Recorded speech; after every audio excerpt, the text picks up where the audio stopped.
നമസ്കാരം കൂട്ടുകാരെ. വിറകടുപ്പിൽ ഒരു പോത്തിറച്ചി കറി.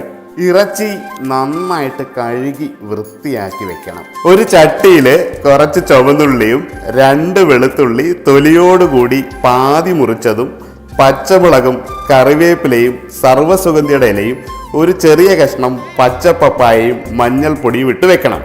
പച്ച പപ്പായ ചേർക്കുന്നത് ഇറച്ചി വളരെ വേഗത്തിൽ മാർദ്ദവമായി വെന്ത് കിട്ടാൻ വേണ്ടിയാണ്. അതിലേക്ക് കഴുകിയ ഇറച്ചിയിട്ട് ഒട്ടും വെള്ളം ഒഴിക്കാതെ ആവശ്യത്തിന് കല്ലുപ്പ് വിതറി കറിവേപ്പില മുകളിൽ നിരത്തി അടച്ചു വെച്ച് അടുപ്പിൽ വിറക് കത്തിച്ച് വേവിക്കാം.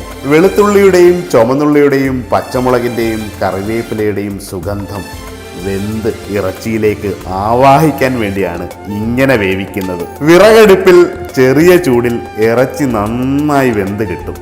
ഇറച്ചിയുടെ മൂപ്പനുസരിച്ച് 1 മണിക്കൂർ മുതൽ 1.5 മണിക്കൂറിനുള്ളിൽ ഇത് നന്നായി പാകം ചെയ്ത് കിട്ടും.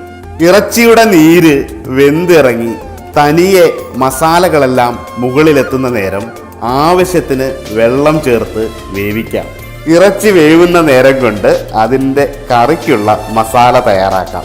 ഒരു ചട്ടിയിൽ വെളിച്ചെണ്ണ ചൂടാക്കി ലേശം ഉലുവയും പെരിഞ്ചീരവും ഇട്ട് താളിച്ച് അതിലേക്ക് തേങ്ങാക്കൊത്തിട്ട് മൂപ്പിക്കാം.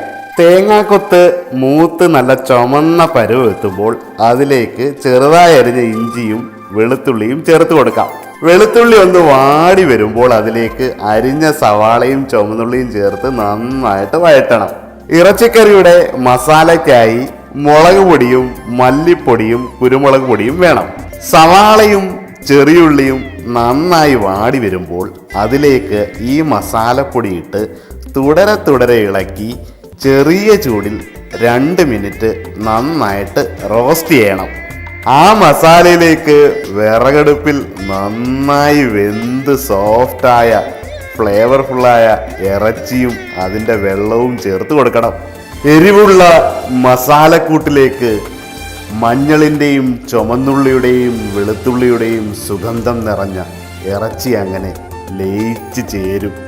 ഇറച്ചിയും മസാലയും ചെറിയ ചൂടിൽ വെന്ത് യോജിച്ച് കറിയുടെ ചാറ് കുറുകി സെറ്റായി വരുമ്പോൾ ലേശം ഗരം മസാല ചേർത്ത് നന്നായി ഇളക്കി ഒരു വാഴയില വെട്ടി മൂടി വെക്കണം. കറിയിലെ ചൂട് ജലാംശം ആവിയായി വാഴയിലയിൽ തട്ടി വാടി ബാഷ്പീകരിച്ച് തിരികെ കറിയിലെത്തി കൂടുതൽ സുഗന്ധപൂരിതമാക്കും. കറി മൂടി വെച്ച് വാടിയ അതേ ഇലയിൽ കുറച്ച് ചോറും നല്ല വെന്ത കപ്പയും 1 പ്ലേറ്റ് ഇറച്ചിക്കറിയും.